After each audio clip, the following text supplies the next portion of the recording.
अगर पत्नी है तो दुनिया में सब कुछ है।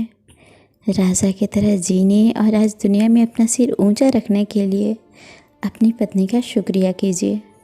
आपकी सुविधा असुविधा आपके बिना कारण के क्रोध को संभालती है। आपके सुख में सुखी है और आपके दुख में दुखी भी है।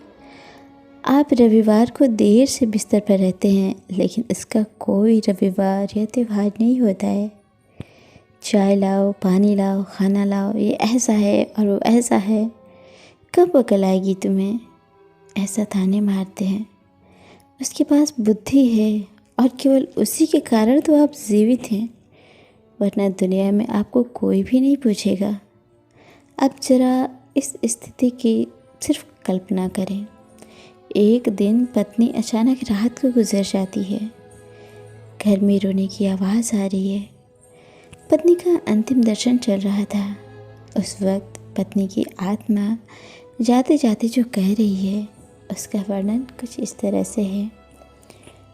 मैं अभी जा रही हूँ, अब फिर कभी नहीं मिलेंगे। तो मैं जा रही हूँ। जिस दिन शादी के फेरे लिए थे उस वक्त साथ साथ जिएंगे ऐसा वचन दिया था, पर अचानक अकेले जाना पड़ेगा ये मुझको पता नहीं था। मुझे जाने दो। अपने आंगन में मैं अपना शरीर छोड़कर जा रही हूँ। बहुत दर्द हो रहा है मुझे, लेकिन मैं मजबूर हूँ। अब मैं जा रही हूँ। मेरा मन नहीं मान रहा, पर अब मैं कुछ नहीं कर सकती। मुझे जाने दो।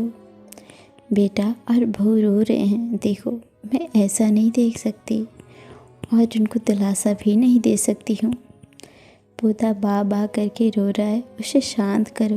बिल्कुल ध्यान नहीं दे रहे हैं। हाँ, और आप भी मन मजबूत रखना और बिल्कुल ढीले ना होना। मुझे जाने दो। अभी बेटी ससुराल से आएगी और मेरा मृत शरीर देखकर बहुत रोएगी, तब उसे संभालना और शांत करना। और आप भी बिल्कुल नहीं रोना। मुझे जाने दो। जिसका जन्म हुआ है उसका मृत्यु निश्चित है।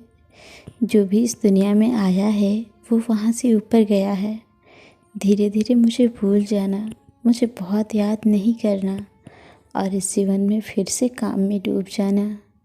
अब मेरे बिना जीवन जीने की आदत जल्दी से डाल लेना। मुझे जाने दो।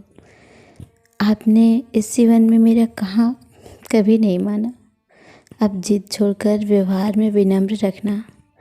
आपको अकेले छोड़कर जाते मुझे बहुत चिंता हो रही है, लेकिन मैं मजबूर हूँ। मुझे जाने दो। आपको बीपी और डायबिटीज़ है, गलती से भी मीठा नहीं खाना, अन्यथा परेशानी होगी।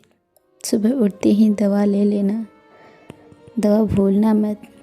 चाय अगर आपको देर से मिलती है तो बहू पर गुस्सा न करना। अब मैं नहीं हूँ यह समझ कर जीना सीख लेना। मुझे जाने दो। बेटा और बहू कुछ बोले तो चुपचाप सब सुन लेना। कभी गुस्सा नहीं करना, हमेशा मुस्कुराते रहना, कभी उदास नहीं होना। मुझे जाने दो।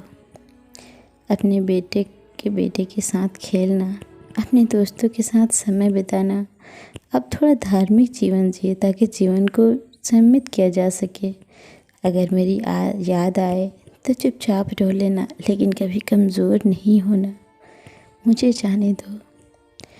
मेरा रुमाल कहाँ है, मेरी चाबी कहाँ है? अब ऐसे चिल्लाना नहीं, सब कुछ ध्यान से रखने और याद रखने की आदत डालना। सुबह और शाम नियमित रूप से दवा ले लेना। अगर बहू भूल जाए तो सामने से याद कर लेना। जो भी खाने को मिले प्यार से खा लेना और गुस्सा नहीं करना। मेरी अनुपस्थिति खलेगी पर कमज़ोर नहीं होना। मुझे जाने दो। बुढ़ापे की छड़ी भूलना नहीं और धीरे धीरे से चलना। यदि बीमार हो गए और बिस्तर में लेट गए तो किसी को भी सेवा करना पसंद नहीं आएगा। मुझे जाने दो। शाम को बिस्तर पर जाने से पहले 1 लोटा पानी मांग लेना। प्यास लगे तभी पानी पी लेना। अगर आपको रात में उठना पड़े तो अंधेरे में कुछ लगे नहीं, उसका ध्यान रखना। मुझे जाने दो। शादी के बाद हम बहुत प्यार से साथ रहे, परिवार में फूल जैसे बच्चे दिए। अब उस फूलों की सुगंध मुझे नहीं मिलेगी। मुझे जाने दो। उठो, सुबह हो गई। अब ऐसा कोई नहीं कहेगा। अब अपने आप उठने की आदत डाल लेना, किसी की प्रतीक्षा नहीं करना, मुझे जाने दो।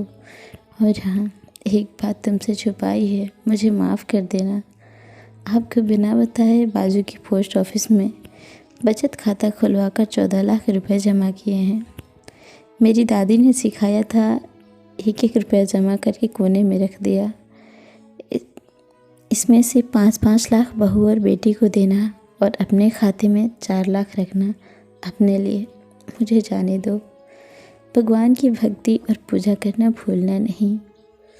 अब फिर कभी नहीं मिलेंगे। मुझसे कोई भी गलती हुई हो तो मुझे माफ़ कर देना, मुझे जाने दो।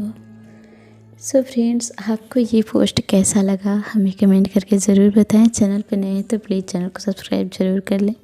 मिलते हैं ऐसे किसी दूसरी पोस्ट में, तब तक के लिए नमस्कार, प्रणाम। अपना ख्याल रखें, अपनों का ख्याल रखें। Bye bye.